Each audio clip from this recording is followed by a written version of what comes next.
Hi everybody, welcome to the Filmmakers Guide to the Galaxy. I am here with, this way, Robert Beck, Steadicam operator and camera operator. And I am also here with Alex Rees, drone, cable cam, buggy, you kind of name it, he's on it. And down here I am with James Davis, who works with Motion 24, Steadicam and Gimbal operator and camera op. Hi guys and welcome. Hello. Hello, guys.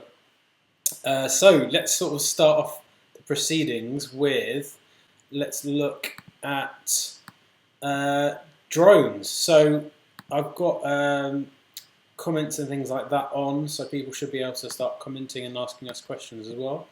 But just starting off, so like drone stuff, there's so many out there, and they're cheaper than ever to buy.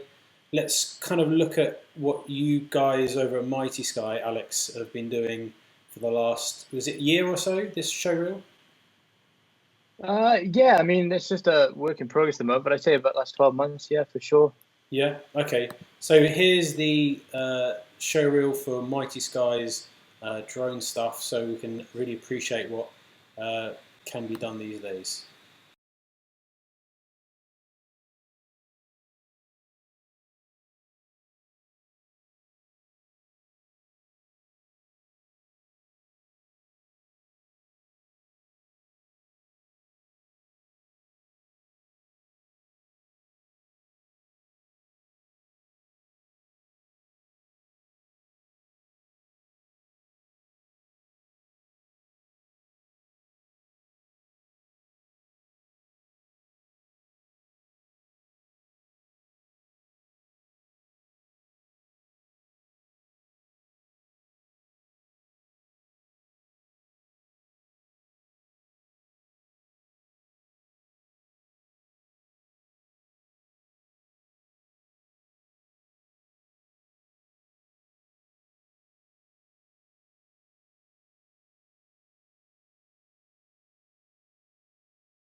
Couple of foot off the water tracking this Nice. shipping vessel. Yeah, it was pretty cool, pretty amazing location. Nice. James has disappeared. Hello, James. You still there? Yeah, I'm still here. I'm not quite Maybe sure reset why your camera, mate. Yeah, I did. You look a bit different. you got a big S. Yeah, that's me. Feeling a little bit blue. Yeah. Oh dear. So yeah, in terms of the drone, let's sort of. So that's the X7, was it? Yeah, that's all the X7 stuff. I'd say majority of that reel there. We're working on one with our new Alto at the moment, our heavy lift stuff. But that's, we really wanted a reel that showed all the locations we shot around the world. So yeah. I'd say, again, 80% of that is shot outside of the UK.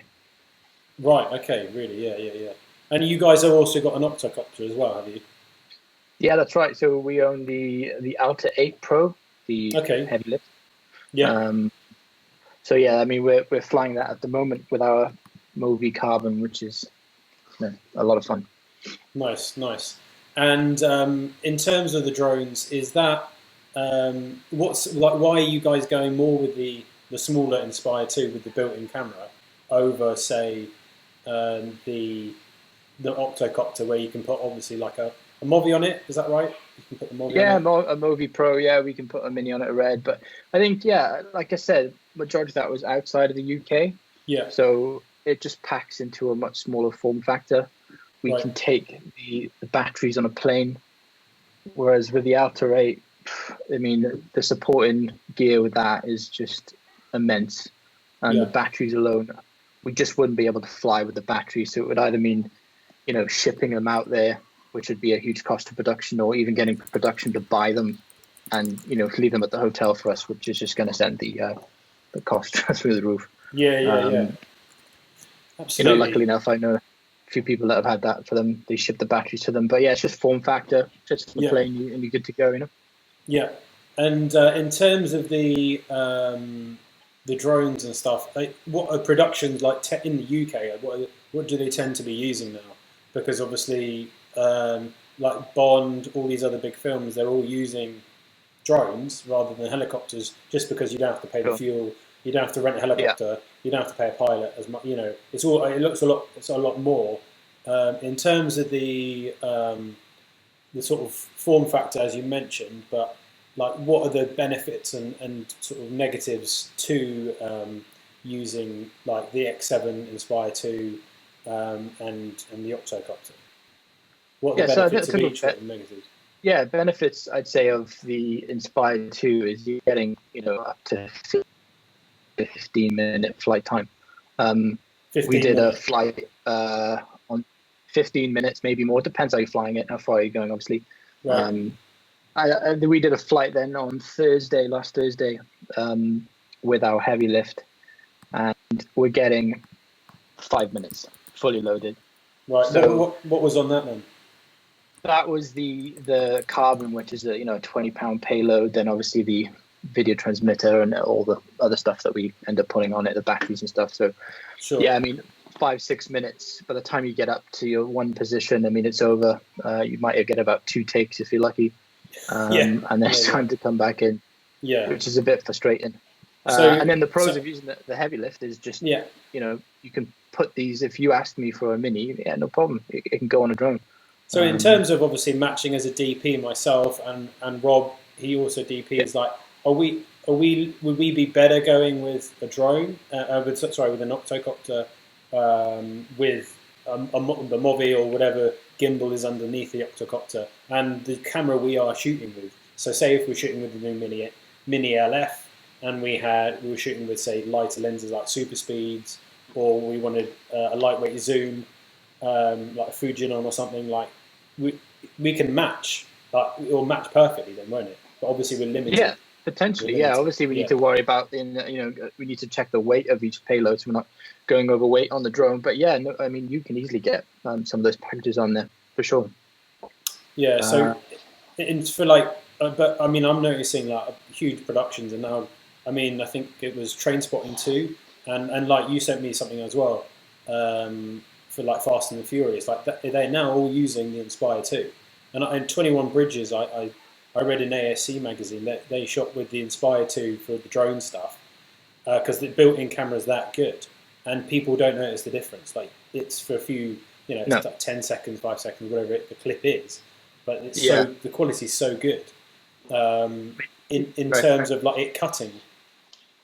In terms of cutting, I think it was with you. Maybe I think you've probably been in that position when you think, oh right, well, what's this all about? But we've given it to some DPs. Yeah, I know, we've given it to some DPs, and they're just like, what, we could essentially be in the air for 15 minutes all day long. We've got all the batteries to keep us going, and just the range of it, it's quite impressive.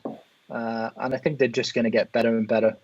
But you're right. I mean, I saw a post like Fred North, who is like the go-to, stunt helicopter pilot in the film industry. I think it was from the film, the new Bad Boys film. Yeah. They didn't even, from what I understood of the video, is they didn't even have a remote head on the chopper. They just opened up the side door, had one guy there with the props off the Inspire 2, obviously harnessed in, hanging out the window, and then the stunt was taking place down a road, and they had the camera operator at the end of the road then, just with the controls, not even in the helicopter, because the range on them is so good. I'm just controlling the shot. I was just like... So people are just using the actual drone as a gimbal? Essentially, yeah. Yeah. And I think I read that in ASC as well about 21 Bridges. They had a chase sequence down like alleyways and stuff, and they wanted something super lightweight that you could like run over trash cans and things like that. And they literally just took the gimbal off the drone, like ripped it off, run, and then just start running. Just because we've done that the before. gimbal is that good. We did. We worked on a feature that's coming out this year. Well, probably not going to come out this year now. Maybe the last part of this year, but it's called 6 Minutes to Midnight with Judi Dench, and we were doing plate shots for ILM, Industrial Light and Magic, for some World War II sort of scene, and we ended up the grip ended up actually mounting the Inspire to the front of a tracking vehicle on the bonnet with suction mounts, and then we just shot plate shots. I think I've heard of that being done. Yeah. Yeah, we've done that. That's mental. And Yeah. and the dynamic range on that camera, what is that? I think I'm not sure. It's one for Chris, my camera, but I think it's 14, 16 start. I'm not sure off the top of my head, but I'm normally the pilot on it, but my camera operator Chris would know that. But yeah, it's definitely in the high numbers for sure. Okay. I mean, I have a question for you, actually, Alex. While we're on the subject of lightweight versus heavy lift platforms, from your perspective as a pilot and as an operator, in terms of the kind of precision and the handling and the stability of both the platform and of the gimbals, given the smaller, lighter platforms versus the bigger inertia of the bigger platforms, what kind of pros and cons are you seeing between those two? And is there ever a situation where you would choose the lighter platform and that would give you a better shot despite you using potentially a lesser camera? Yeah, sure. I mean, the heavy lift sort of outer rate, I mean, it flies like a dream. The Inspire 2 at times it can feel like you're flying a toy, a bit twitchy, but when you fly the outer manual mode, I mean, it's a brilliant flying machine. So in terms of winds, like what's better? If you got high winds, because I know you were doing a shoot with me and you couldn't, I don't think you could do it or something like that, and it was like, and it would rain as well. Like, what's better in rain and what's better in wind? Which, I mean, I wouldn't put anything. You've got some drones out there. I think it's called the Ace Core Neo that can fly in rain. I wouldn't put much up in the rain, to be honest. Even if it is sort of the outer rate is designed to be sort of splash proof, but without a spinner on it, which are normally quite heavy, then you ruin the shot before it's begun, even if you can fly in it. Sure.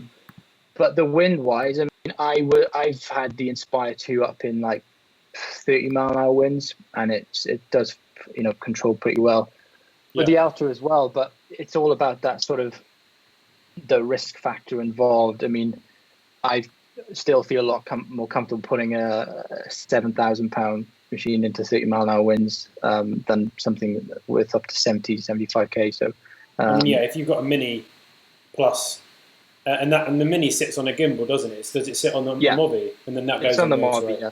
Right, okay. That's right, yeah. But the outer rate, I mean, Freefly launched a little promo. I think it was like a minute-long video of it being shot on top of the snowy mountains, and it was like 40-mile-an-hour winds, 35-mile-an-hour winds, and it seemed to fly pretty well. But you never get used to flying a big package. It's always flying them. But I mean, in the wind, I'd say I'd probably feel a bit more comfortable flying the Inspire 2 just because the risk factor involved. And now going on to, I mentioned the gimbal side of things. What you've bought something recently, haven't you? You've bought the Carbon. Was it Freefly Carbon? It's the Movi Carbon. Movi Carbon, right? So, yeah. And tell us a little bit about that, because that's obviously you can put that on the Alta 8. Yeah, it can go anywhere. It's over the weekend. It's been in our buggy. On Thursday, Friday, it was on the Alta 8. You can go handheld with it, and it's also been on a cable cam a few times actually during festival season last year.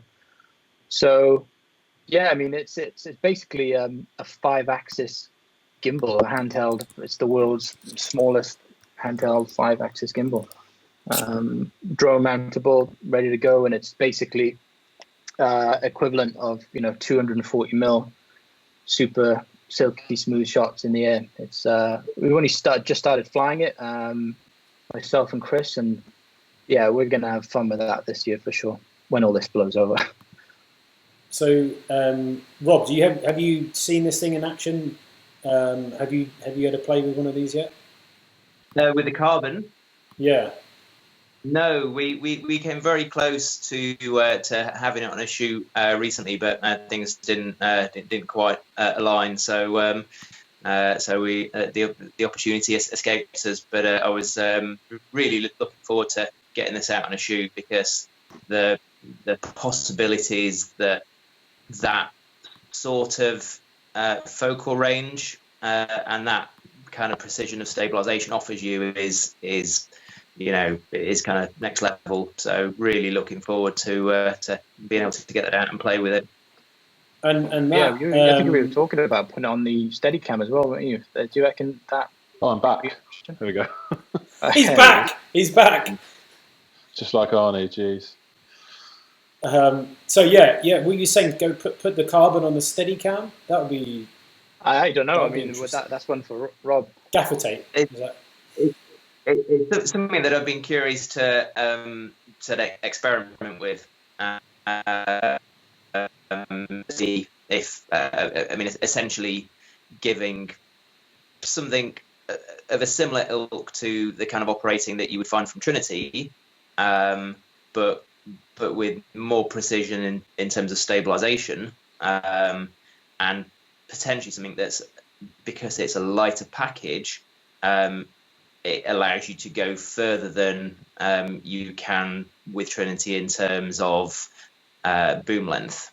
Do you know what, Rob? On that note, mate, have you had a chance to watch the Marvelous Mrs. Maisel yet? Marvelous Miss Maisel on Amazon yet? No, is that the crikey? I think I've seen some BTS stuff. That's where they use the Movi on it on a boom arm. They bought a specific boom arm so they can reach out over people.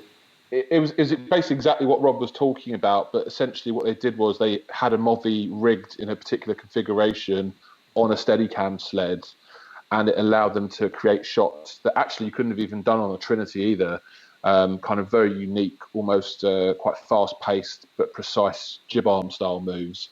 That was Larry, wasn't it? That was Larry and Jim McConkey, yeah. So, already probably one of the greatest Steadicam ops in the world. And then the DOP, you'll be pleased to know, is going to hopefully be on this very show in 2 weeks' time. Oh, wow. Fantastic. Yeah, I just messaged him today and he's agreed to come on. So I'll be very much speaking about Mrs. Maisel and Westworld, which he also DPs, which is shot in film. Miss Maisel's superb. Some of the shots in that are amazing. It's all now Techno Crane and Movi stuff on that show. It's a combination, isn't it? They do use some Steadicam as well, and then a lot of Movi, and then a lot of Techno, and it's they're definitely at the forefront, I'd say, of movement in terms of most TV shows out there. But that's just to go with the fast flowing, dialogue, which works really well. Yeah, really plays well with it. Just going back to the carbon, so that's a 5-axis sort of basically like is it the Oculus? Is that what am I right in saying, James? You might. That's right. Yeah, Oculus is a 5-axis head, I think. So the same thing, but just smaller and lighter and cheaper. Yeah, you got the Oculus, the Space Cam, and you've got a few other kind of heads of that kind of design that are kind of 4 and 5 axis. And the Carbon is the first one I think that I'm aware of in the world that's been made that small that can go on a fairly lightweight drone, relatively speaking, and achieve shots like that, which is what makes it such an exciting piece of equipment. Is no one's kind of managed to shrink that technology down into a gimbal that size yet, and FreeFly have kind of done it again and created something groundbreaking. Yeah, I'm hoping that you're handheld with it. I mean, that's how small it is. You handheld shots with it. I mean, I'm hoping that you can actually take it. They'll be able to upgrade it, because it was a GH5 inside. It's a GH5S in there at the moment. Right. Yeah. So if they obviously, cameras upgrade every 6 months at least. So if a better camera comes along, that's I had a more on par with that. I don't know, a Mini, or I don't know, but something that's more that the bigger people in terms of TV, film industry, that kind of thing will be using, other than just music videos and commercials. It'd be interesting to see if they start incorporating the Carbon, rather than, obviously, because the Oculus, they're pricey to use, a Libra head, things like that. I mean, obviously, big shows like Mrs. Maisel, they're using Movis or Ronins or whatever, Movis to their advantage. But the bigger films are obviously still sticking to Libra heads, which is an Yeah, I interesting think it thing. depends where you look, really, because I mean, the interesting thing is that a stabilized head in itself is a very one-dimensional tool. It just does one thing, so it sits as a head on a piece of grip equipment, and that's all it does. I think what's interesting about watching how people are using gimbals now is they're realizing that it's another form of camera movement language that can be utilized on set, just like a dolly, just like a Steadicam, just like a drone. It opens up new forms of movement that those tools can't achieve. Each tool has its strengths and its weaknesses. A gimbal doesn't do everything, a Steadicam doesn't do everything, a drone doesn't do everything. But I think people are finally starting to realize now, after seeing it used out in the wild and on many high-end films now, that gimbals have their own unique capabilities that are worth being exploited. And more now we're seeing people realizing what to do with them. Yeah, And absolutely. doing it really well, thankfully. So yeah, absolutely. But yeah, Libra. I mean, Libra heads. Libra heads been around a long time, right? The Steadicam's been around since the '80s, so those technologies have had a long time to mature. Steadicam's matured a hell of a lot since its original inception, if you like. Most Steadicam operators now. I mean, correct me if I'm wrong, Rob, but they're all incorporating things like waves, volt devices. Kind of essentially what is brushless gimbal technology or remote head technology into their devices. So that kind of technology now has become so invasive that it's not really about whether you need to use a Libra or you need to use a Steadicam or gimbal anymore, because pretty much any of those tools now have access to equally high levels of stabilization capabilities. Really, it's kind of about what the best tool is for the shot, really. And I think as time goes on as well, we're going to just see more and more hybridization of these technologies. That they're just going to start to blend together, and they're going to have to because of how do I put this? So the speed at which people shoot and the standards people expect now compared to what they were, even 5 or 6 years ago, because of the tools we've got, that bar's been raised, and that's kind of now the baseline. So if you don't keep up on that kind of bleeding edge of technology, then you kind of get left behind. You've kind of got to keep up. And I think as time goes on, we'll see more and more kind of hybridization basically between all these different technologies. So, guys, before we move on to something I wanted to discuss, which was like the remote heads kind of thing on cranes, Jimmy Jibs, things like that, and then taking them off, and as such. I just wanted to go back to the carbon, the Movi carbon, and just discuss and just show a little bit of footage from that, just so we can then see, when you might use that over, say, a motorized or electric golf buggy with a Steadicam, guy on it, or a Movi rigged on it with a black arm, just so we can compare the two. In fact, what I'm going to do, I'm going to show some stuff from the buggy, and then I'm going to go straight into that thing you sent me, James. Was it the Star Alliance? Is that the one? Star Alliance shoot. Yeah, cool. Sure. Yeah. All right. So this is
Yeah, I mean, yeah, it can go pretty quick. I mean, this is an interesting one. 30 to 50 mile an hour.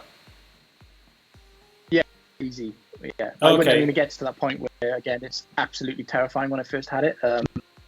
It just went. This shot's pretty impressive as well. Look at that rough terrain and how it handles it there. That's superb. You can see it on the deep end of the zoom how good it is. That's yeah, and again, I mean, the great thing about it, we can go from a wide and just quickly punch into a more detailed shot, then quickly tilt up and go for that shot all in pretty much a couple of takes. So you've got that. You can play with it quite a bit. Sorry guys, I just realised the Skype, the audio is muting you but keeping me on. So that was again just a 40 to 240 because the micro four thirds Fujinon lens. And like you're saying, you're going from wide to then pretty damn close, and it can go to about 50 miles an hour. Is that what you're saying? Yeah, it can go up to I mean, safely we had. I mean, 30 is what we've kind of hit top end 20 at the moment, but it's probably got the ability to do a lot more than that. Nice. So, I mean, we really want to try it on some sort of car chase soon. It should be kind of fun.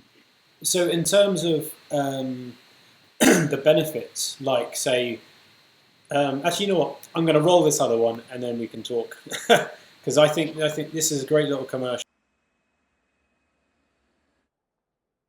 I've known for a long time in my career, actually. Since Rob Webster, yeah, since back when he was an AC, and I think he's moved over to the States now and still over there.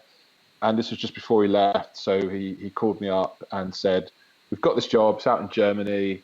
It's a bit tricky. There's a few stipulations from the airport, so we're not allowed to use an actual tracking vehicle inside the airport. We had to rig all of this off of a modified airport luggage buggy." So literally, you literally were using a golf buggy style tracking vehicle. It literally was like the airport luggage buggies that you see in the airport that they use for old people and their premium clients. That they're using, kind of stuff. And it was one of those. It was modified. They turned the motor up a little bit, so we had a bit more speed. And then we had a very lovely German key grip who built a custom tube rig on the front and back of the vehicle to allow us to rig a single black arm and a Movi Pro. And we would get our tracking shots with that. There's a little bit of handheld work in there as well, in terms of actual like normal handheld. And then there's also some handheld Movi work. So anything where you see the camera moving smoothly off the vehicle, that's just me with one of our custom pro rigs, including that shot there. There were no sliders, no dollies. So even the really slow stuff was all Movi. And that was fun in the airport, though. That was like well good fun whizzing around. Yeah, it was pretty nuts. We had to do the more sensible stuff to start with, and then some of the more crazier shots that you see on there, where we're very close to like pillars and airport furniture and stuff like that. We were basically told by the airport that anything like that had to be done on the last night. So we shot that over 2 nights, and then we did some pretty dicey stuff on night 2. Where you get away with it. Yeah, well, it was also kind of because the producer basically said, listen, if we do mess up and end up damaging anything, better that we do it, 2 hours before we're due to leave rather than in the middle of the shoot. So, but sounds about right. Yeah, exactly. Yeah. So, but luckily it all went fine, and the stunt we had actual precision stunt drivers all round. So in the tracking buggy, we had a precision drive, like a proper stunt driver, and the actual actress who plays the woman in the hero car, she is actually also a professional stunt driver. So it was great, and it was super easy to coordinate with them. I mean, I'm sure I've done like a lot of tracking vehicle work, and when you're not dealing with like proper stunt drivers and proper precision drivers, which does happen once in a while, it can make things really difficult. But when you get really experienced professionals, just like within any part of the crew, things like that become super easy or much more straightforward. And they were just great. I said, we're going to coordinate a sweep. I'd cue in the tracking vehicle and the action vehicle, and they were bang on the money every time. They were skimming, street furniture and kind of parts of the building and just making it look more exciting, really. So in terms of, did they have a stunt driver? Were they actually able to skid, or do they have to put like a slippery surface down or something. So that's an interesting topic of conversation. Do you mean the bit where she actually does that kind of that spin Handbrake turn. into the Yeah. Yeah, right. So we had some problems with that. That we had you can't really do it. So basically, those vehicles are not really powerful enough to do that kind of maneuver. Yeah. That's the thing. They're quite weak electric vehicles. So what we actually had to do is we actually had to get a set of Go jacks. So I don't know if you know what Go jacks are, but they're basically where you pump the car up. Yeah. Yeah. Do you remember like that Renault job we did years back? We had the whole car on Go jacks, so we could move it around. Yeah. So what we did was we put the hero car. We put some Go jacks on the back of the golf cart. And the stunt driver, I mean, bless her, she was absolutely amazing with it. I mean, I wouldn't have wanted that job in that situation, but she had to drive the car in with Go jacks on the rear wheels, so it had almost no grip, and she had to do the whole move, essentially controlling the vehicle from the front wheels only, with basically no friction at the back of the vehicle. And she nailed it after about 3 attempts. And I had to do that for safety reasons. I had to do that on foot because we were a bit scared about putting the other luggage kind of buggy that close to the vehicle while it was spinning, and at least if I was on foot I could get out of the way quickly enough if it all went wrong. So we had her out of shot, and 2 of the grips actually pushed helped her in, kind of gave her a bit of a boost and kind of pushed her in, and then she steered it, and we timed it so I was sprinting in as the vehicle was spinning in like that to kind of create that handbrake turn effect. So in terms of like I mean, it was a great commercial, like really, really slick. But in terms of, I want to kind of just touch on. So you had a Movi Pro. What camera was on that? So it was an Alexa Mini. I can't actually remember the lenses. I could probably find out while we're talking and kind of look back. But I'm pretty sure they were something like either S4s or Sumiluxes, something along those lines. Maybe multi-primes, You obviously get a certain level of quality and everything else, but in terms of gimbal stuff alone, let's just sort of touch on that. Like, I mean, we're now looking at.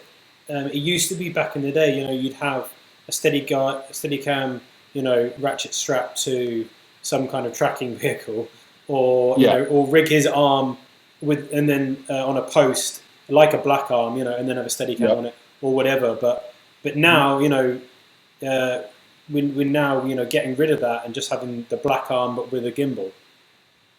Yeah, I think it's the democratization of that kind of technology, right? So we talked before about Libra heads and things like that, and if we would have been having a conversation, if I would have been having a conversation about this job, say 8 years ago as an operator, and I was being asked how to achieve those kinds of shots, then you would have been asking either for a stabilized head, or you would have been thinking about doing the classic Steadicam operator on the back of the vehicle. But then, even as a Steadicam operator, which I used to do myself as well, it's never a great position to be in.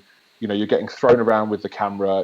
You're kind of, you can get the shots, but it all becomes a much harder work. You can't always shoot off to every position you want to kind of shoot off to because of rigging and things like that. So to be, the ideal tool has always really been a stabilized head for tracking vehicle shots, but it wasn't always a straightforward, affordable piece of equipment for a lot of productions, because particularly with the heavier kind of old school stabilized heads, they require a lot more rigging to brace them off. They require a lot more things in place to make them a safe, usable tool. Whereas, say, the rigging, for instance, for a lightweight gimbal is very simplistic. It's, it's one single tube for a black arm, and you can put a Movi Pro on that, or a Ronin or whatever gimbal you want to use. And so you can in terms of, I mean, you was just saying then, and I think it's worth bringing up. I mean, I did a shoot with Alex, and we were over in Germany, and like you said, it's every tool for the job, right? And so we were over there, and I said, well, look, the kit that we wanted wasn't. I wanted like a Technocrane or with a remote head and all this kind of thing, but things weren't available at the time where we were. We were in the middle of nowhere, and so I got Alex to fly out with the Inspire 2 X7. And then and a Movi, I believe, as well, wasn't it? The Movi Pro. Yeah, it was the Pro. Yeah. And I said, well, look, I want something where you can get Dutch tilts and things like that, rotational head, and you can't. you can do that with obviously a Steadicam, but I needed something that could do all sorts. And like you were saying, you can just with a simple K clamp even we K clamped like the Movi bars onto two K clamps like that, literally onto a really long jig. Crane. Yeah. Bang, you've got a remote head, and it's not a huge rigging thing. Yeah, exactly. I think that's the big thing, really. I mean, look, I'm sure you've seen, plenty of the stuff that Motion get up to, and we make sure we've got adapters for every situation. We've got more mount adapters, scaff adapters, all those kinds of things, so that we can rig onto anything with our Movi rigs without any issues. But what really allows that to kind of be a quick and convenient thing is the fact that they are so lightweight. That's the big change, really, is that compared to your classic remote head, I mean, a Movi Pro gimbal on its own, fully loaded with batteries and a camera package, you're going to be hard pushed to break the 12, 13 kilo barrier with that. Whereas most of these older style stabilized heads, such as Libra heads, Scorpio heads, Flight heads, you're talking usually about a remote head on its own with no camera that's going to weigh 15, 20, 30 kilos more often than not. And that brings with those challenges about being able to rig that safely on a structure that can take that weight and on a vehicle that can take that weight, which isn't always a straightforward process when you're faced with certain challenges. But likewise, on the other side of the coin, you have you can say the same things, with regards to gimbals dealing with heavier packages. So there are limits, and there comes a point where things start to get really heavy, very, very heavy, and then you kind of go, well, that should probably be sat on a Steadicam, or you need to be able to do certain things. You need to be able to spin 360. That's where you either need to be on a full-size head, or you need to be on an AR rig. Like the Movi XL can do full 360s like forever. The Pro can do it in certain orientations, but then so can the AR rigs. Then you kind of go, well, if we're sitting there looking at 3 different tools, which all can do a 360 spin, it's which one's going to fit in the location for the shots that we need to achieve and rig onto the pieces of equipment that we need to rig onto, basically. So those are the questions I think that everyone needs to ask now, because you can pretty much achieve a lot of shots on almost any tool, and it's really which one suits the environment better in most situations now. Quick question for you. So, and obviously one of the big differences between have I frozen? I think you're okay. Well. I think we all froze a little bit. So. We're okay. There we go. Obviously, one of the big differences between like the Movi Pro and the bigger heads are the Pro's 3-axis versus the 4 or 5 axes of the bigger gimbals. Cool. Are there scenarios you've encountered where gimbal lock or stabilization, you've kind of found the boundaries of 3-axis and you'd warrant either going to a bigger platform that's a 4 or 5 axis stabilized head, or even a smaller platform like the Movi Carbon, where what scenarios are those extra axes an advantage? Yeah, so I'd say, I mean, I'm sure Alex will agree with this because he owns his company, own a Carbon, he's using it all the time. But for example, when you're at the very deep end of the zoom lens in sports, nature, live work, you're not able to get any opportunity to use post stabilization in those situations a lot of the time, particularly with live work. And that's where something like the Movi Carbon, or even the new smaller shot overheads, which are quite amazing as well. They're actually micro 6-axis heads, which are quite phenomenal. That's where heads like that really come into their own, is when you're at the very long focal lengths. So say like 200mm plus, they're going to be much more adaptable oscillation. So very like, say, rough gravel, things like that. That's where they're going to really win out, is when you're at, say, 150 to 180mm plus, and you need to get a cast iron guarantee that on every terrain, in every situation, that you can get usable footage.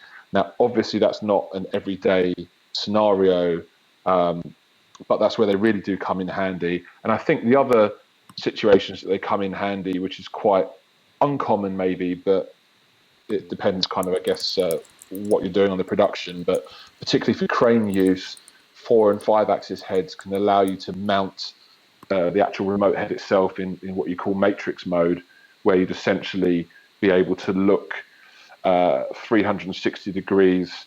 You'd be able to look 90 degrees to your left and then roll the head 360 degrees, look 90 degrees to your right, roll the head 360 degrees, and do a 360 degree roll at the front as well. And that's where heads like the Oculus and the Steadicam and all those heads of that kind of design, they're all very similar, allow you to do things that, say, a 3-axis head just wouldn't. But yes.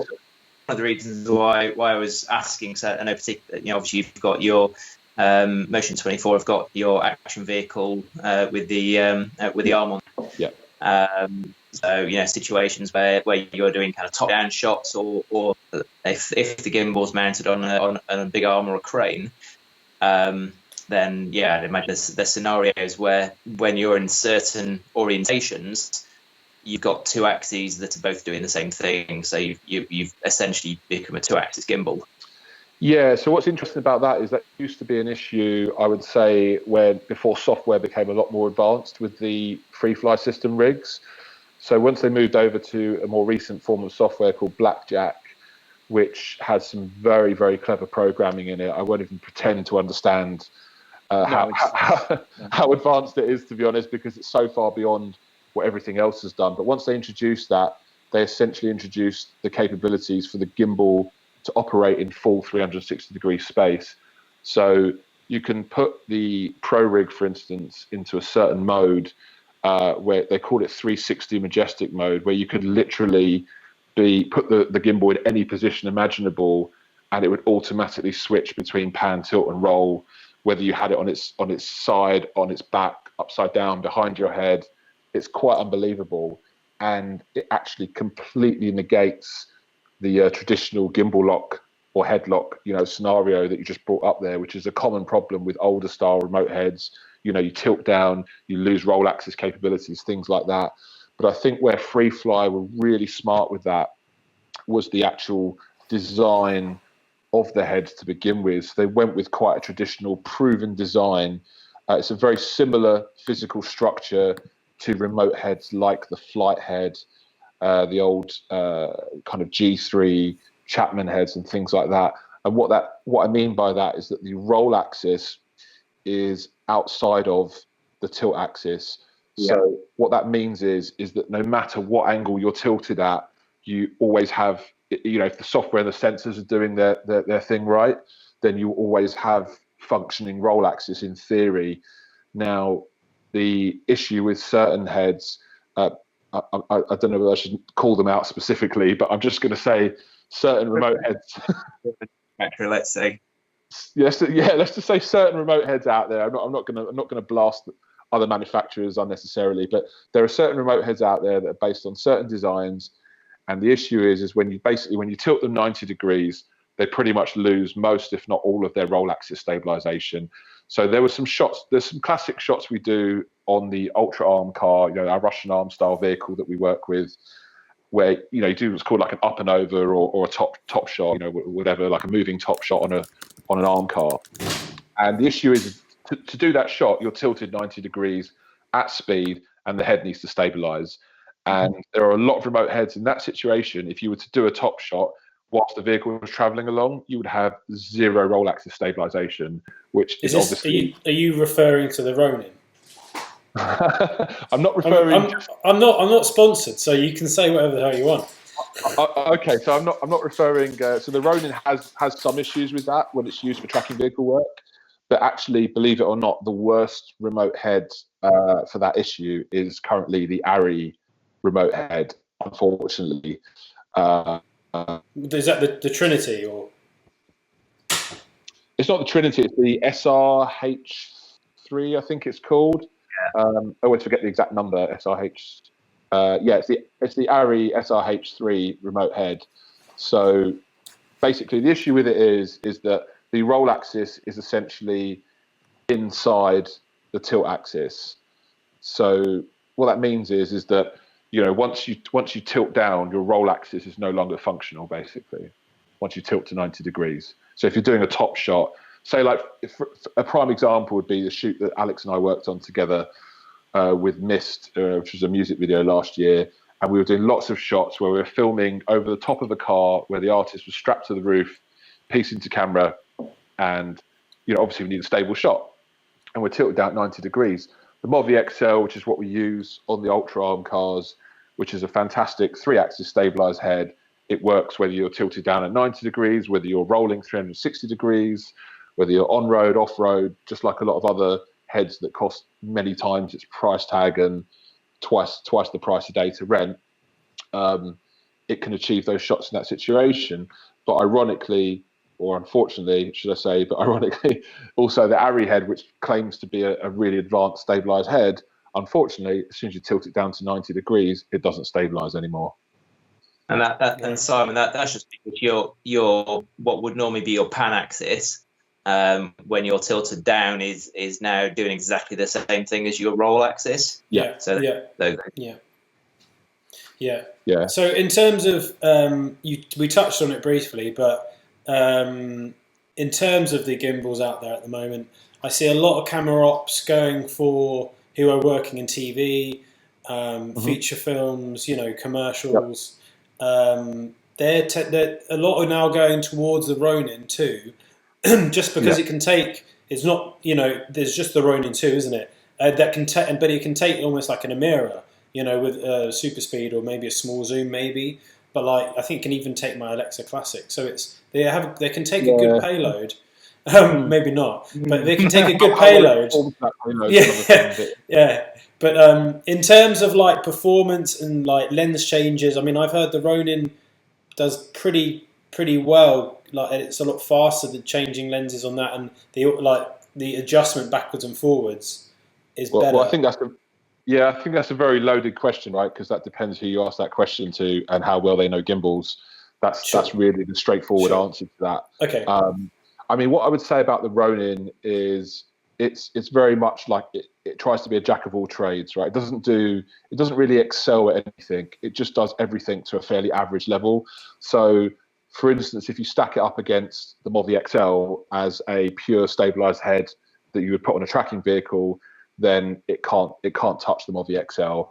Well, the XL is obviously a different beast, though, isn't it? I mean, I'm talking about the Movi Pro, which is what most people, if they had one, you know, would have. Yeah, I'll compare it to both, basically. But the thing is people are using the Ronin 2 for both scenarios. They're using it for tracking vehicle work and they're using it for handheld work.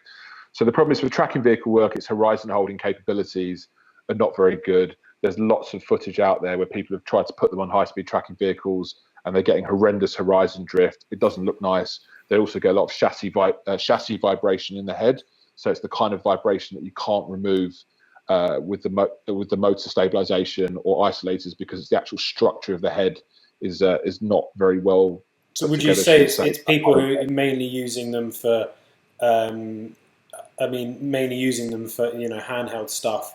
But although saying that, I have seen, is it Ed Moore has one, and I think he puts it on the dolly, you know, and instead of using track and things like that. I mean, they can't get a Steadicam for a TV show, so they can, but like to have a gimbal every day is great. So, you know, they use, I think, the Ronin 2 on a dolly, on off track, you know, and everything. So I mean, I've turned up and done the same kind of thing basically with a pro rig as well as an operator.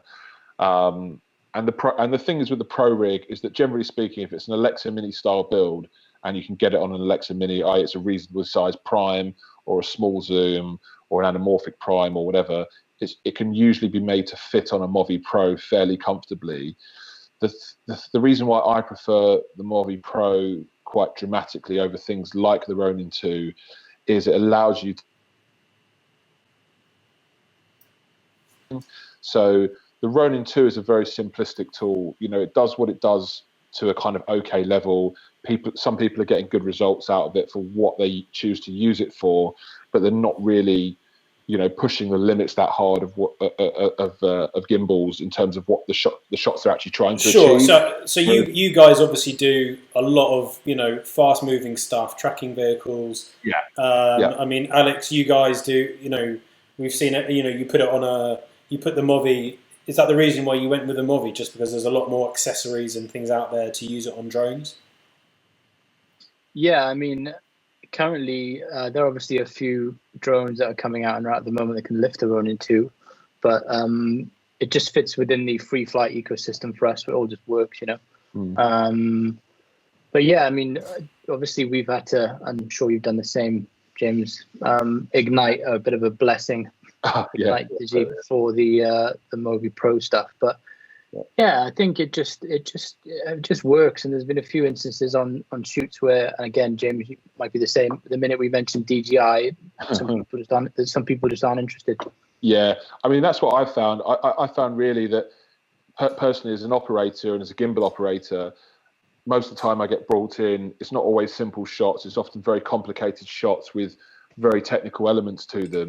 And what that means is when I'm trying to achieve those shots, is Movi Pro has the kind of open software and architecture where you can tweak things to an almost infinite level. When you're dealing with a DOP that turns around and says, well, I want to be able to tilt faster, or I want everything smooth, but I want the tilt to be rough, or I want to be able to whip pan here and then land smoothly there, and kind of introduce a lot of complex levels to the shot where part of the shot might require me to be single operator, part of it might require me to be dual operator. I might need to come on and off of our shot dock system, on and off of cranes, things like this. When you start introducing lots of these really technical elements, the Movi Pro was really designed to give you the options to adjust and finesse everything in those circumstances. Whereas, unfortunately, my opinion of DJI and their equipment is it's far more simplistic by comparison, and they don't really have the level of flexibility and adjustment in there that you get with the Movi systems that allow you to kind of just take over a lot of the camera movement capabilities of the system and deliver what people really want down to a very finessed level. The Inspire 2 is DJI, is it? Am I right? Yeah, that's right. Yeah.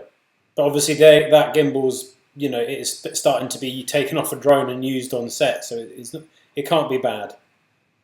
I'm not saying they're bad by any means, right? So I'm not sitting here kind of saying they don't do a job or they don't do their job very well. I'm just saying, particularly for my needs and for what I do, that I found the Pro Rig as a handheld gimbal is usually the best tool for me, because I'm often doing very technically complicated shots. Yeah. So whereas obviously like Ed Moore and other DPs or camera operators who have the Ronin 2, I think they're obviously shooting more for drama. So perhaps it's a bit more I've heard it's a bit more straightforward. It's not so detailed. It's not so complicated. It's not in terms of the look, but in terms of the ergonomics. It's a bit like an Alexa. You turn it on, ready, steady, cook. You're good to go. Whereas obviously the Movi is a bit like a Red. You can delve into the mechanics a bit.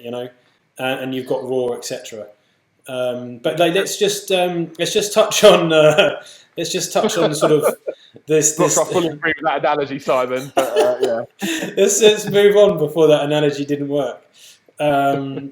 So, Rob, what's your take on this whole thing? Well, I'd certainly like to just echo James's thoughts on the Movi versus Ronin thing for a minute, and certainly my experience with Ronin has been far from turning it on and it works. It's always been a big eater of time on set whenever I've seen it. Isn't that just gimbals in general? I mean, I find they always take. I mean, I was going to say this till last, but like every time I always use gimbals, they always take twice as long as they do a Steadicam. And that's on the crew you get with the gimbal. It's true. I think that totally depends on your techs and experience. A good tech with a Movi certainly seems to be quicker at delivering than anything I've seen with Ronin. and the form factor of the two, I think Ronin just sits in a kind of funny middle ground. For me, it's way too unwieldy as a handheld device. You're not going to run around with that handheld for any length of time. It is a beast, but it's still, while it is bigger and has more load carrying capacity than a Pro, it's not really enough to take it up to that next level of, the full-size film cameras, or an SXT, or you're still either into XL territory or you're into stabilized head territory. And it is a wonderful tool, and for what it costs, it's amazing. But for me, for handheld work, I think a standard Pro would be where my money would be, and then the bigger stuff. We were talking about, and I've seen a few photos of you when you were shooting. Was it Free Rein, Rob? You were on the back of a tracking vehicle, and that was the old school method with the Steadicam. Is that right? Yeah, if you look closely at that photo, you'll actually see rigged off the side of the vehicle is also a Ronin 2. So we were shooting two cameras on that, and the Ronin was shooting with a wide angle zoom on there, so we got 14 to 45, and then I was floating between 100 and 180 mil on the Steadicam, and we were chasing after galloping horses down a beach, and we're just generally finding on the Ronin the longer lens stuff just wasn't really holding. Just so you did test. You did test just to check which one would work. And we got a black arm on there, but we're going over fairly rough ground at fairly high speed. And in terms of like horizon and finding the subject and locking onto it with using the wheels and a dual operator, that the Ronin was fantastic at it. But the micro vibrations that just resonated through the platform, they were there, and they're so high frequency that it's something that you're not really going to post stabilize, because all you end up with is loads of micro blurs instead of micro vibrations. And so the Steadicam was actually better on the longer lens. And I've seen your Steadicam work on longer lenses, and it's always very nice. But in terms of the tracking and the speed and everything else being affected with the micro vibrations, so that even the Steadicam held up fine, as you'd expect. Yeah, it's pros and cons. So the Steadicam dealt with those vibrations much better, but in terms of combating 40-mile-an-hour winds and keeping horizons and having the precision that you would have from a framing perspective, somebody sat in a nice cozy vehicle in a seatbelt with a set of wheels is going to give you a more precise frame. But in terms of the level of isolation the Steadicam was giving, that the payoff was that was still chosen for the longer lens stuff. The micro vibrations were going through your stomach, and they absorbed it, and then it went to the camera. Yeah. I think what's interesting about that, I mean, just to echo what Rob was saying, is what a lot of that really comes down to is, for instance, like the build quality of what the camera is actually attached to. So most Steadicams are built as very precise, rigid tools. So that means that the isolation that they do have, which is the mechanical gimbal, the mechanical arm, works really well. And we feel the same about the Movi rigs as a type of gimbal. That's why they deliver such good results, is the chassis itself is built really well on the Pro rig, the XL rigs, and that it is superior in terms of that and in terms of its stabilization to the Ronin, which is why if you look at all of our tracking vehicle stuff, it's always rock solid on all terrains, whether we're on sandy beaches, quarries, forests, roads, racetracks. And that's kind of why described there, we're not really a fan of the Ronin, because it just kind of sits in this weird middle ground where it doesn't seem to achieve being a handheld gimbal really well, and doesn't seem to achieve being a high-speed tracking vehicle stabilized head really well. It just kind of does all of them to a kind of fairly average level. It's a lot cheaper as well, rig, isn't it? It's a cheaper rig as well. Yeah, it's a much cheaper rig. You know, you can't argue the fact that I guess in some ways it represents really good value for money. It lets you do a certain level of shot in all of those environments. But if you're ever going to push the limits, and if you're ever going to go really fast, go on very rough terrain, use it in handheld situations where you need to work without a support rig, throw it off buildings, things like that, which I've done all of those things, then it doesn't really tick all those boxes. So that's kind of where it starts to fall down as a tool. Well, let's quickly look at your new reel, James, just because we've been talking about the Movi or Gimbals, as it were, for long enough. So let's look at James's reel, everybody. This is your moment. Now. But yeah. It's about a year old, he just said. Sorry, it also cuts sound out. So just give us a little a talk over this, James. So is the whole reel all handheld with the Movi? So it's starting off, these are all handheld Movi shots. So that's a unique style of Movi shot there. I ran underneath a clothes rail, through it and out the other side. So it's just one of those cool little tricks that you can only do with something like a Movi or a gimbal.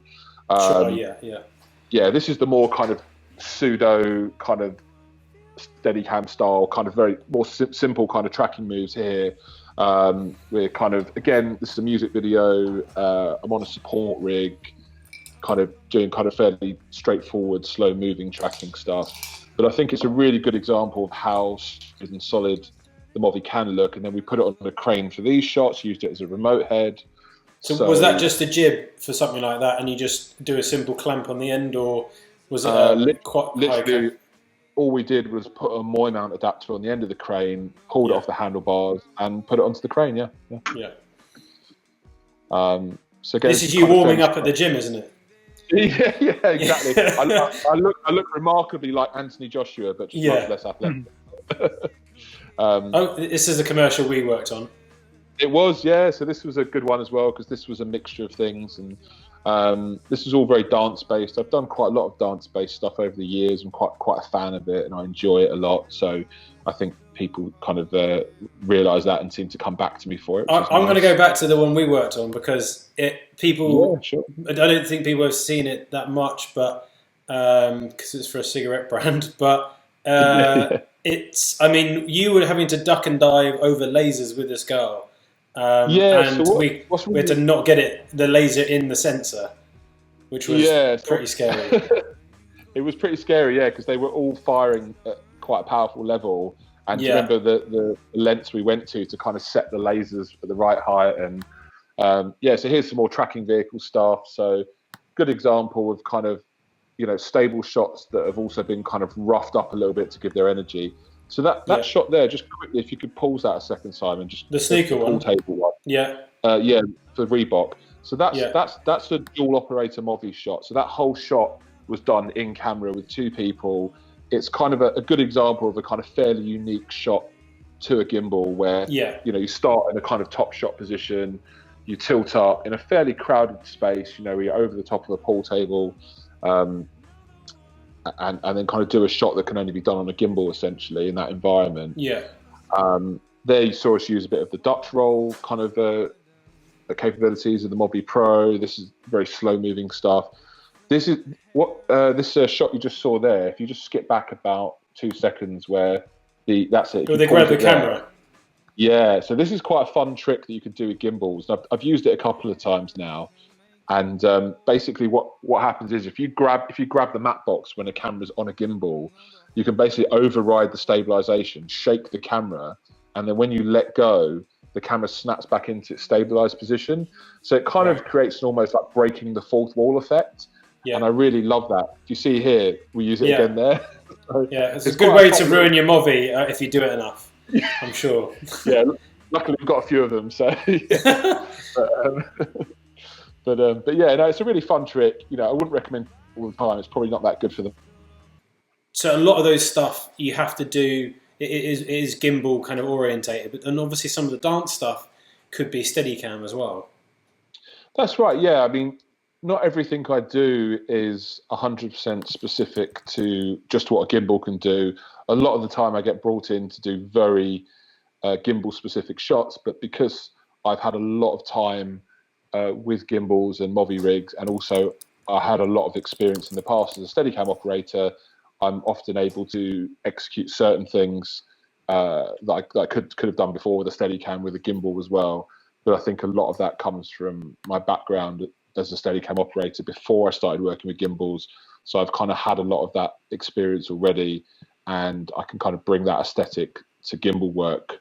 Yeah, that's why I kind of wanted to get you and Rob on, really, because you were a Steadicam op, and now majority, well, you mainly do obviously the Movi stuff. And Rob, you're still sticking to Steadicam and camera operating and DPing as well. So how are you finding? What's your opinion on all of this, Rob, in terms of the use of the Movi or gimbals generally against the Steadicam, in terms of like, how come you're not going over that way towards the Movi and gimbals? What's your take on, what's the qualities of the Steadicam that you still get and can maintain that can kind of outweigh using a Movi? Yeah, well, I mean, I think the first thing that everybody always likes to do is try and kind of put gimbals and Steadicam kind of head to head, and there's this old, which one's better, and it's not really a battle of which one's the superior technology. It's just more tools to give us more options to do certain jobs. And I mean, you were touching on tracking vehicles, for example, early on in the chat, and 10 years ago, your two options would have been either very expensive stabilized head, or if you're doing it on the cheap, you'd rig your Steadicam operator to the back of a vehicle. It's still a valid option now. Is that what I would choose to do as either a DP or a Steadicam operator? No, I'd much rather be in the safety and comfort of a proper seat inside a vehicle with a seatbelt on and a set of wheels. And I think for the majority of shots on a tracking vehicle, a Movi is going to give you a much better result. Particularly with technologies like the carbon now, the ability to get long lens shots from those same platforms as well is really encouraging. In terms of the difference between the two, I think a lot of it just comes down to aesthetic, and there is a difference between how the platforms move, and a lot of it is down to the operator. I mean, if you watch James's stuff, he does have, as gimbal operating goes, a very organic movement, and I think a lot of that comes from operator in terms of how to move and how to motivate your movements from the action that you're seeing. Yeah, 100%. And that's something that takes a long time to hone. And it has to be something that's instinctive. It's not something that you can just kind of think about on the spot and react to. It's quite a subtle kind of muscle memory reaction. So in terms of the reaction, you touched on that. Would you say, because of the motors and things like that in a Movi, and obviously how a Steadicam works, if you're reacting to something suddenly, is the Steadicam better? Or is the Movi better in terms of, if you have to suddenly, you go, oh, I wasn't expecting that, say like you're doing a live event, because you see all like the rugby and stuff's filmed on Steadicam and things like that. And obviously you don't have control, you're not rehearsing, it's not a drama or a music video or a commercial. So what in terms of the reaction, the sudden movement? Well, I mean, there's a few reasons why a lot of the OB stuff is still done on Steadicam over stabilized heads, but I mean, again, as Alex has been talking about, that's starting to change. They're looking at getting their buggy out on the sports.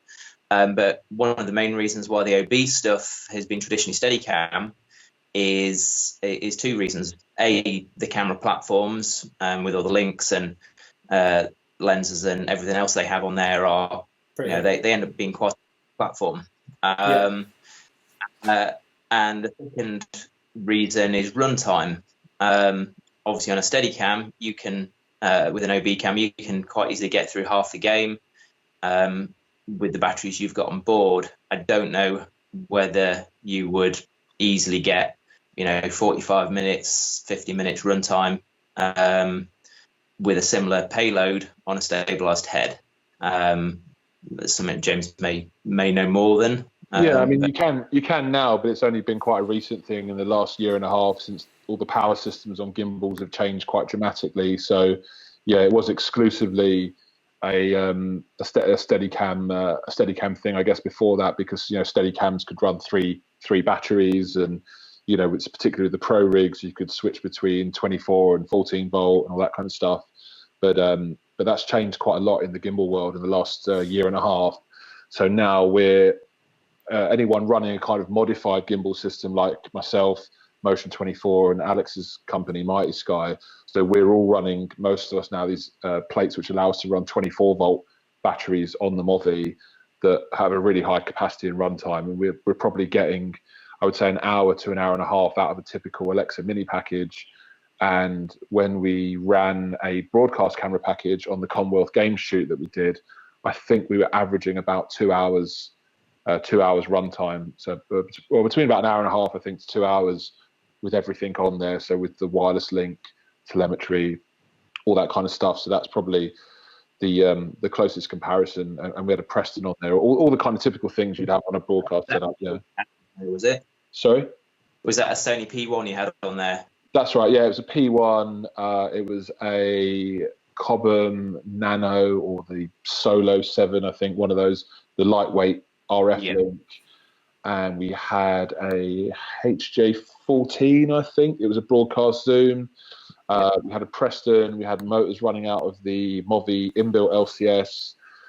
And we had a monitor and a couple of other bits as well. So, yeah. But so it is going that way. It is getting more advanced. It's obviously, it's just about, other industries catching up, as it were.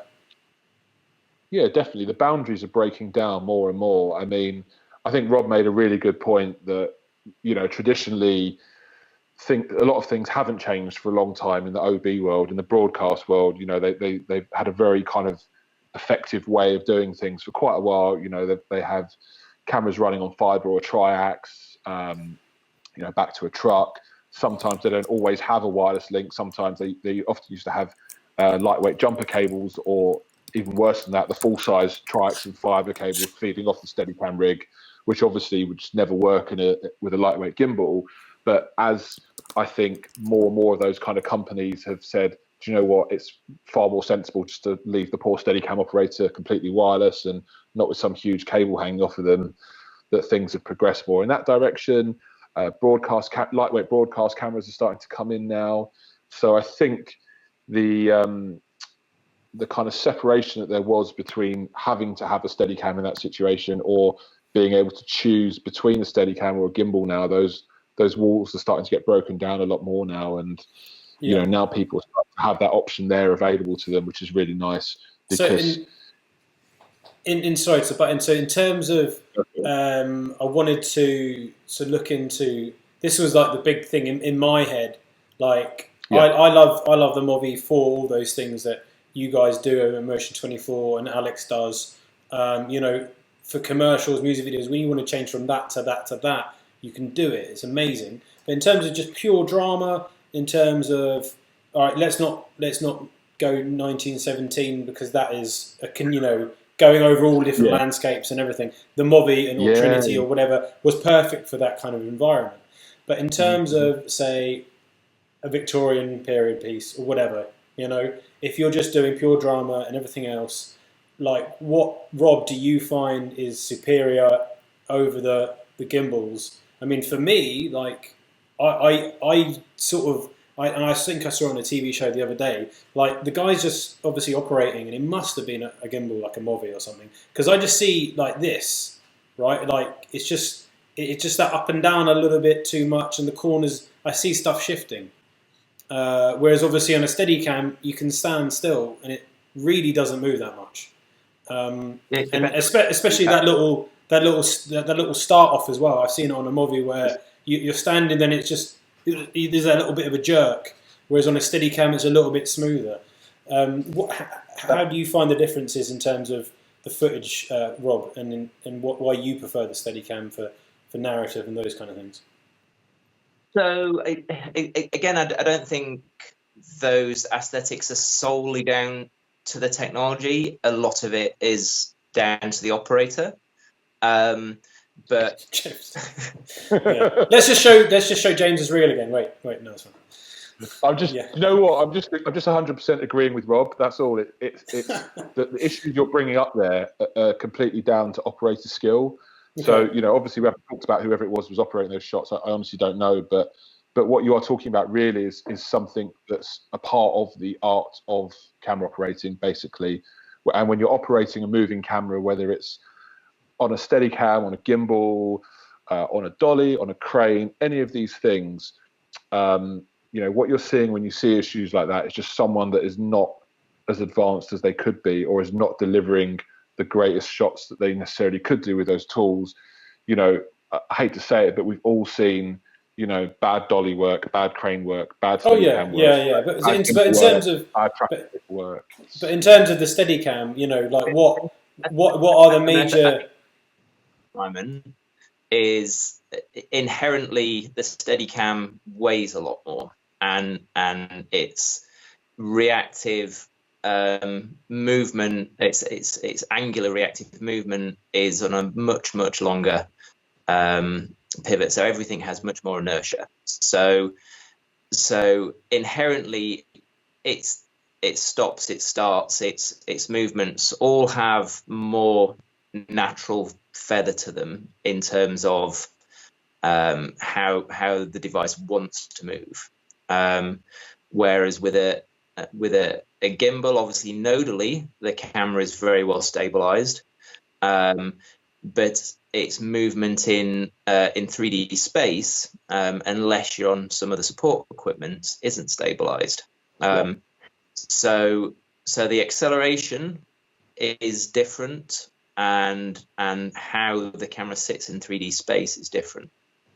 Now, that's not to say that you can't move a gimbal in the same way you can move a Steadicam. It's just harder. It requires skill, and that can be done. But you just need an operator that's in tune with that movement, and it's. I mean, coming back onto James's operating, I think a lot of that feather and that flow that you have, I suspect, is because of the kind of that sixth sense that you've built up as a Steadicam operator, and you know, just that tiny subtle push off, you know, just really easy. Oh, you just broke up there, Rob. Just say that again, mate. Yeah, so as a Steadicam operator, you really learn to use the most minute efforts to set the camera moving, and really learn to feather in and out of your movements. And I just, you know, when I look at James's work on the gimbal, I see that, and it's not something that I very often see in a lot of gimbal work. So it's quite interesting. To answer your other question in terms of kind of reactivity of the rig, in terms of being able to react to what's in front of you, I think that's an interesting one. Obviously, a Steadicam, unless we're talking Trinity here, is a single operator device. So all of the framing, all of the movements, you know, the operator is fully responsible for that. Whereas with a gimbal, you can either go single operator mode, where all your movements are interpreted by the device, so there's a natural delay to them, or you can be dual operator, where you've got somebody that's moving the camera through space, and then somebody else is then responsible for either one or two of those axes. to set the frame. So that would be. Now, in terms of reaction speed, technical reaction speed, I would say that a set of wheels and a dual operator would probably be able to give you a quicker point-to-point whip pan and land that precisely. I'm guessing. I don't know that for a fact. I've not seen the top pan speed on a Movi, but I would imagine that if you're doing a 180 whip, that you would probably be able to hit that more precisely and quicker on a head than you could on steady. But and this is a big but, when you're in dual operator mode, what you now lack is the because you're spreading that operating load between two people, you need that communication and that connection between the operator and the grip, for example. So you're back into that zone of not necessarily too many cooks spoil the broth, but too many cooks certainly complicate it. Yeah. So in terms of the, so you need to know what the shot is. You need to rehearse. It needs to be a planned shot. It's a lot harder to be super responsive. Whereas steady, because it's just one person and you know where you're going to move next, so you know what you need to do with the pan or the tilt to connect with that and for it all to link together. I think it's for me, I'd imagine it's easy to be more immediately responsive on steady. Wasn't very succinct, but maybe that answers your question. I think it's quite an interesting explanation though, Rob, because you went into great depth about it there. You've got a good understanding of the way gimbals work as well as the way Steadicam works. So yeah, for sure. I mean, ultimately, like one of the great things about a Steadicam originally when it first came out was that it was an analog tool. So essentially it relies on physics. It relies on inertia, weight. It's more mass, of an emotional touching connection with it. Obviously, again, do you know what? I have to 100% agree with Rob on that, and that's so just down to the operator, really. Like anything, it really is the operator's personal aesthetic, and if you look at lots of different operators, you'll see that there's quite subtle differences, and lots of people have their own kind of style of movement, framing, composition that they tend to drift towards. Even though obviously ultimately our job is to serve the DP and director's vision and create what they're after, but you see that every operator has a slightly different look and approach to the way they work, and certainly certain capabilities that other operators do or don't have, or just look slightly different. But I mean, gimbals have again moved on quite dramatically in the last few years. So when they first came out, single operator mode was certainly a lot less responsive than it is now.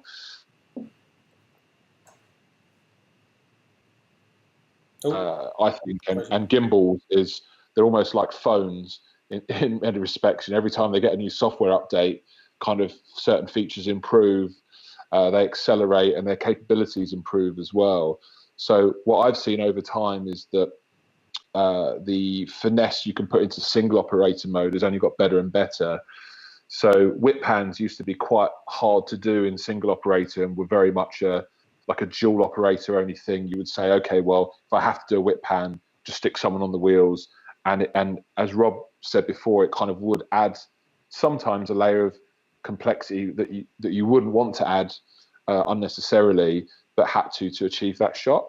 Whereas I think now what you can kind of do, and again, this does massively depend on the person operating the gimbal, is you can kind of either preset the gimbal to the ideal settings for that, or you can have some settings in there that will allow you to kind of pull a whip pan out during a shot and then still operate reasonably comfortably within those parameters for the rest of the. You really need those capabilities then, and you want to change the stabilization or the reactiveness of the rig during the shot, then what you can also do, which is a unique benefit of gimbals, is you can actually live tune the gimbal during the shot. So you could be operating in single operator mode, and you could have someone else adjust, for instance, the pan speed whilst you're operating the shot. So turn it up or down without disturbing the image at all or disturbing the frame. So, if you're about to do the whip pan, someone could ramp the pan speed up for you remotely, either from a phone or a controller, and then turn it back down again. So that's a very recent thing that, Movies have only really been able to do that in the last year, I would say, and do it without disturbing the image. So there's lots of little unique capabilities like that have come in that have kind of broken down those issues a little bit and kind of changed the way gimbals perform. But ultimately, Rob's got a really good point about the reactiveness side of things, because whatever you do with a gimbal in single operator mode, part of the reason why there's that slight delay is so that you have those stabilization abilities there and you're not disturbing the shot. So you always have to accept that there's always a moment before you pan or tilt when the gimbal engages. So there is that element to it, but then that kind of comes back around in your favor sometimes when, for instance, if you have to do a running shot, which is always quite frustrating thing to do on Steadicam, because beyond a certain point on Steadicam, you always kind of go, well, do you know what? I'd rather just be on a rickshaw or a vehicle or whatever, because now it's harder for me beyond a certain speed to still comfortably frame and maneuver the rig. Whereas with gimbals, you can kind of set them up, again, change settings and things like that, and because they're lighter anyway, to make those shots easier. So in terms of, someone's just brought something up.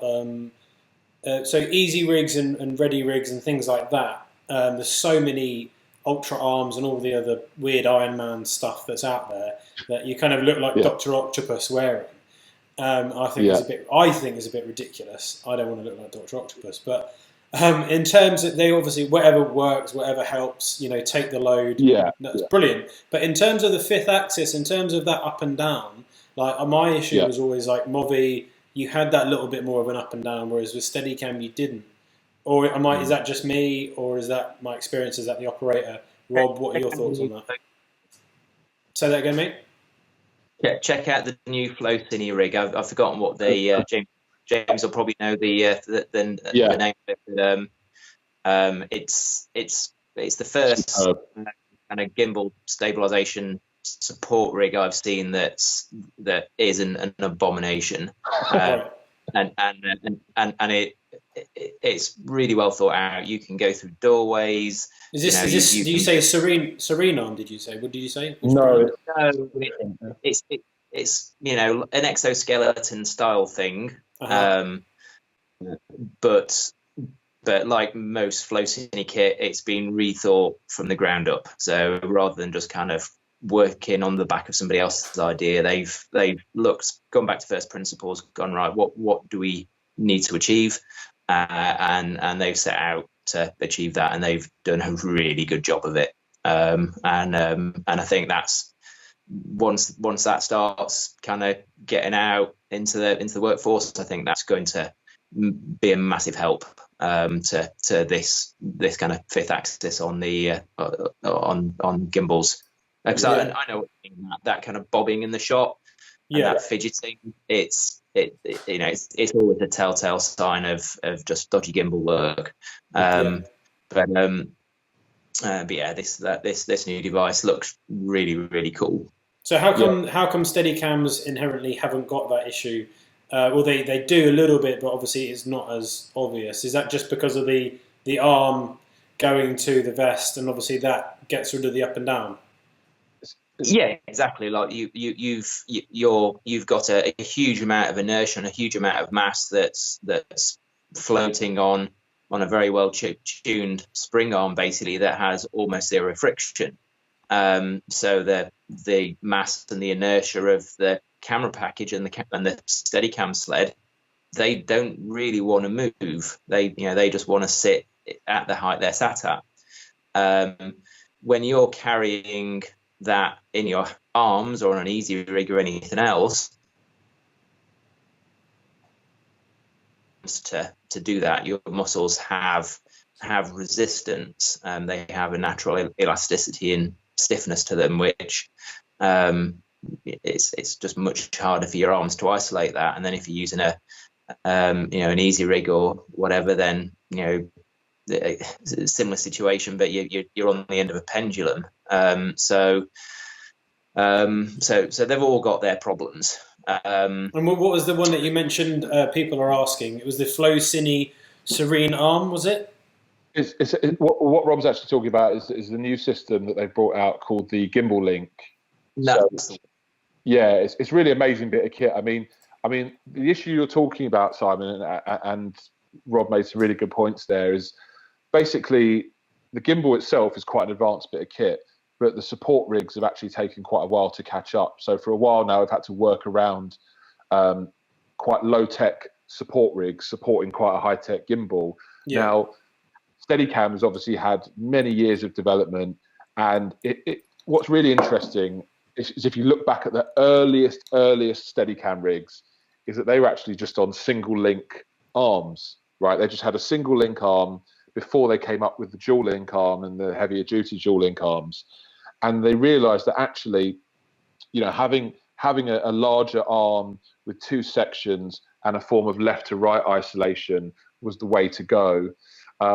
Unfortunately, in the early days of gimbal support systems, we were basically dealing with essentially handheld support rigs that have been modified to work with gimbals. So there was never anything that was really purpose built, if you like. Right. Obviously, for certain things we do, we need to not be in a support rig at all. But for the rest of the time, and for certain size payloads, being in a support rig is the way to go. And what's interesting about the Gimbal Link system is that what they've done is they've created the first ever truly purpose-built suspension rig, if you like, support rig for gimbals that mimics everything that's great about the Steadicam style arm, but integrates it into a form factor that's more in line with how gimbals are often used, which is in smaller spaces, more kind of difficult situations, which is what makes it so revolutionary, that new Gimbal Link system. So it's something we're already on the waiting list for. So we're looking forward to hopefully getting our one quite quickly at the other end of this when they officially go into production with them. Yeah. Okay. So we're kind of, are we all in agreement that actually Steadicam does work? It can take a higher payload. It's still as efficient as it ever has been. But obviously, you've then got the other side of the spectrum, the Movi, things like that can do a hell of a lot more. And then you've got things in the middle like the Trinity and other makes that can, are a hybrid as such. They weigh a lot more than a normal Steadicam, and that they also have their place, which they were using on 1917. Yeah, I mean, look, Steadicams. What your goals are and what you're wanting to achieve. I mean, one of the beauties of Steadicam is there's one device I can rock up to any set and know it doesn't matter what camera package people are giving me, whether that be, a full-size film camera, an SXT, a mini, it just doesn't matter. I know within 10, 15 minutes of being given that camera package, we're on number ones and we're ready to shoot. And I know that we can go from Steadicam to handheld within a matter of 2 or 3 minutes, onto the dolly, back onto Steadicam. So if you're on a single camera production, particularly if you're using full size cameras or film cameras, heavy payloads, then Steadicam. Alexa 65, it's a big camera. Yeah, exactly. So that's where its advantage for me is. Gimbals are very good, but most of for quite specialist tasks, but most of the scenarios where I've had them on set, I've always essentially had them built with a B or a C camera, and that camera has just lived in the rig. So we're not swapping, a camera from production mode to gimbal, because there's usually more time involved. So either the B or the C camera has lived inside the gimbal, and it's self-contained. I think a lot of productions, if they are using gimbals, they, a lot of DPs on the BSC interviews they've been doing over the last few weeks they've been talking about how TV shows now have, 2, 3, 4 cameras.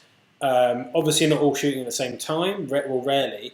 But obviously, you now have one camera that's maybe always on a Technicrane, or always on the Movi, and then that can then go wherever, and then you have the other 2 cameras, doing a mid and a close-up, or a wide and a mid, or whatever, on the actors. So you just had the other camera ready to go. Whereas obviously, like you're saying, Rob, with a Steadicam, it's a little quicker to kind of go from one to the other. But I'm sure James would argue that it's just as quick. I mean, I wouldn't. To be honest, I wouldn't argue with most of what Rob said there. I mean, look, obviously, with all the Motion 24 gear, we've got lots of clever little solutions. There's lots of things we can do to kind of speed that side of things up. We do have quick ways of transitioning in and out of those modes. But like Rob said, one of the big advantages of Steadicam is that it doesn't really need to be in any particular mode. You could just kind of pretty much take a studio build, put it on if you have to, maybe suffer a bit of extra weight on your body and kind of get the job done. But ultimately, look, I don't think anything's changed in terms of how Steadicam is really used in a shooting environment. I just think what's happened now is that we just have more options than ever. I think Steadicam's here to stay. I think dollies are here to stay. I think cranes are here to stay. And likewise, I think drones and gimbals are now here to stay as well, as are AR rigs and Trinity rigs. I mean, every single one of those tools that I just mentioned will do certain things better than the other tools to a superior level. I think to actually just touch on that, actually, James, the really good example of the right tool for the right job was 1917, really, wasn't it? Because they had the Stabilize, which goes on scaff. It's very heavy remote head, but goes on scaff poles, and 2 grips run along like 2 Oompa Loompas running along the set. but they make it work, and that means you can go on all over different types of terrain, but it's still, it's like the Oculus. It's very, very stabilized. But then, I think a lot of the time they had that, or they also had the Trinity, I think, just so then they could go, so they could go over a lot of the rough mud and a lot of the rough terrain, but it still gave you that kind of Steadicam kind of. It's Deacon, so I'm presuming he prefers Steadicam, so he was trying to not go too far away from that. But they obviously also put that thing on a cable cam over a river. I think it was the Stabilize. I think the Stabilize moved onto the cable cam. Yeah, so they had it on a wire rig. They did wire rig handoffs. So, I mean, wire rig handoffs and crane handoffs are kind of another unique thing that you can do very easily on gimbals. So, I mean, in the past, those kind of maneuvers, if you wanted to say come off of a wire rig or off of a crane, you were talking about putting a person with a Steadicam rig on that crane or on that wire rig.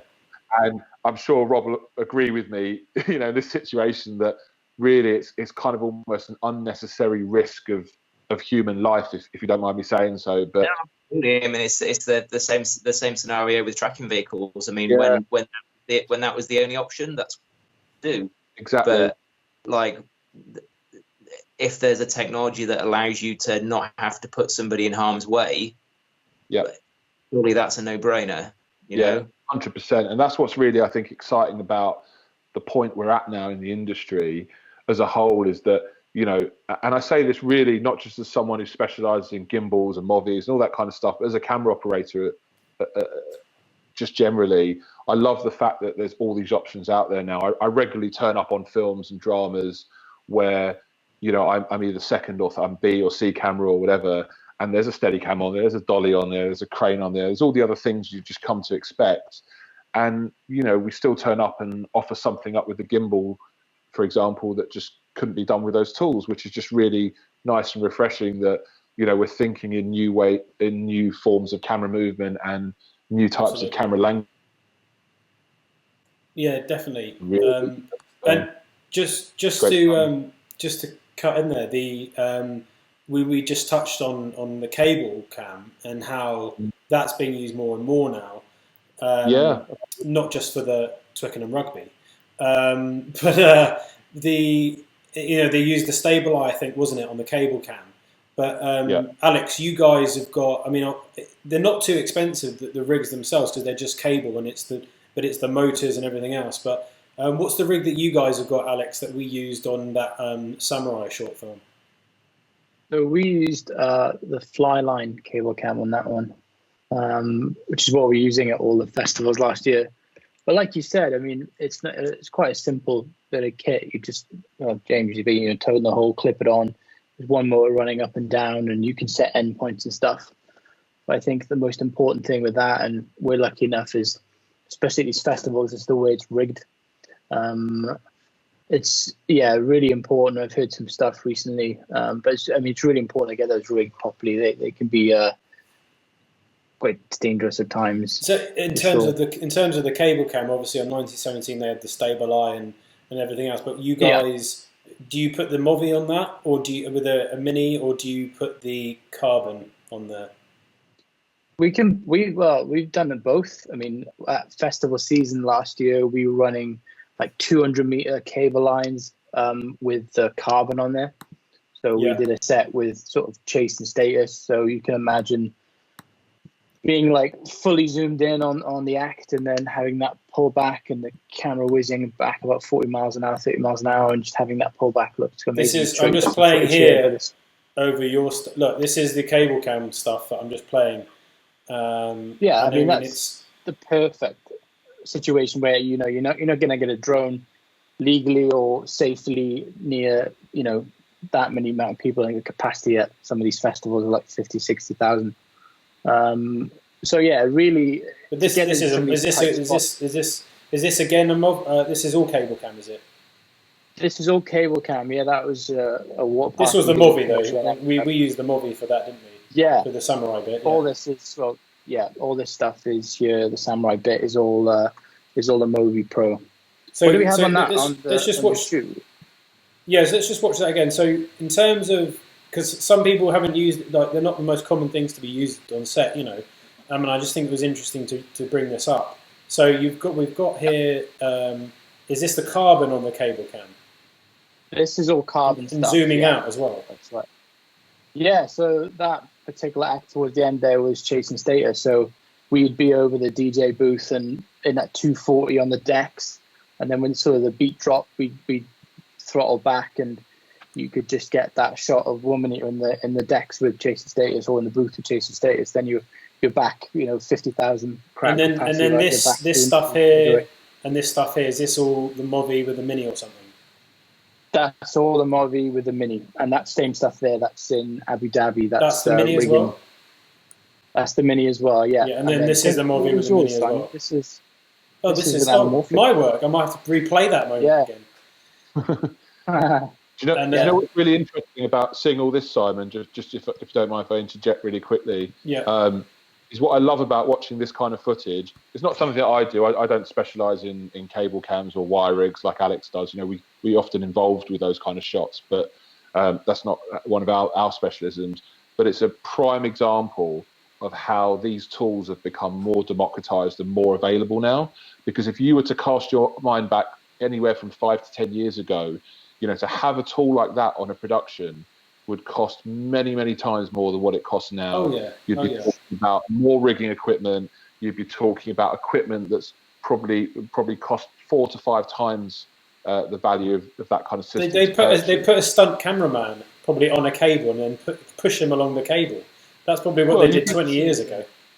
Okay, not maybe 20 years ago, but even if you go 10 years ago, you're talking about like a multi-axis wire rig system, like a Steadicam or something like that, or a programmable wind system, which they're still around, those systems, and they still work really well. But ultimately, it was very hard to get an affordable cable cam and stabilized head system, even as recently as 5 years ago. So it's definitely fantastic. With the gimbals, the combination of the gimbals, the smaller cameras. We've now got things that are working together, like the cable cam system that, on the new Bond film I saw in the trailer, they've got tracking shots behind a motorcyclist, and then it kind of follows him and then goes up. And I think when that was you know, you could get like the biggest techno crane possible, which I think is only like 55 foot or something, but it's not going to do the job. And like you could have maybe done that with a cable cam, but then what are you going to mount it to? You know, unless you've got those high-rise buildings or trees or something, you know, or you're building a massive scaffolding tower. But now, you know, you've got drones that are just as good, like the Inspire 2, as octocopters with a gimbal and mini on it. So you can, you know, the possibilities are endless, basically, you know, in terms of what we've now got within touching distance. I think things are just getting smaller as well. I think this the really interesting kind of things about where we are now. For a long time, the kind of all the development and the kind of bleeding edge of technology was driven by the very specialist, very high end, you know, multi-million-pound systems that they'd maybe sell, you know, 20 or 30 of, you know. Same with military technology, you know, extremely expensive, extremely long development times. But where we are today is, it seems the bleeding edge of development and technology is now being massively driven by consumer technology. You know, you just look at what's happened with, you know, the development of affordable drones, all the stuff DJI are doing. Look at what's happened with cell phones. You know, all that stuff was unimaginable only a few years ago, but that's only imaginable now because of the volume that these companies are selling, and that just wouldn't be possible in a very bespoke specialist technology. So what's happening is the technology is being developed for mass consumers, and then is filtered up the food chain to the more specialized tools that we use now. You know, and then touching on safety, for example, you know, when we're talking about putting operators on step-off cranes or on the back of vehicles and things like that, again, the reason why that used to happen is because of the unavailability of that technology and cost. But because the tools we're using now are so affordable, you know, all the gear we're using is so affordable, it makes much more economic sense for production just to hire some extra bits of kit in, rather than have a whole crew standing around for, you know, 40 minutes, an hour while we, you know, do this next setup that's a, you know, really complicated build. You know, they can just have that stuff ready to roll. And as soon as they've, you know, finished on one slate, we go straight onto that, and they get kits standing by. It just makes much more economic sense. Yeah, I think you hit the nail on the head there, Rob. Technologies, you know, it doubles every year apparently, and it's definitely as that advantage, you know, advances, we're getting more and more stuff in our homes, and the prices drop, and it all becomes more accessible and safer as well. I think we've whittled on a long enough time, chaps, so I'm going to probably call it a night. Thank you, James. Thank you, Rob. Thank you, Alex. Thank you. I think this is very, very, very insightful about the drones, about gimbals, about Steadicam, about tracking vehicles. I mean, I think we've covered pretty much everything out there. Thank you so much, guys. Can I add one more note on the end of this? Go on then. It's something I wanted to mention earlier when you were talking about dollies and things. And throughout film history, you know, whenever new technologies have come along, like when Steadicam came along, everybody was like, oh, you know, that's the end of the dolly. And then when gimbals come along, they're like, oh, that's the end of the Steadicam. And here we are today, and all of those things are just as relevant as they always were. And like you said, each one has things it's better at, things every tool it's for the job worse at. Yeah. And ultimately, it comes down with choosing the device that shoots efficiently, cost effectively, and most importantly, serves the story. And any of those technologies are capable. It's just down to the DP and the director to choose how they want to show that. Yeah, well said. Okay, well, thanks, Rob. Thanks, James. Thanks, Alex. I think you definitely Thanks, nailed it on that one. Cheers, guys. Take care, and we'll speak soon. Yeah, Thanks, cheers, guys. everyone. Bye-bye.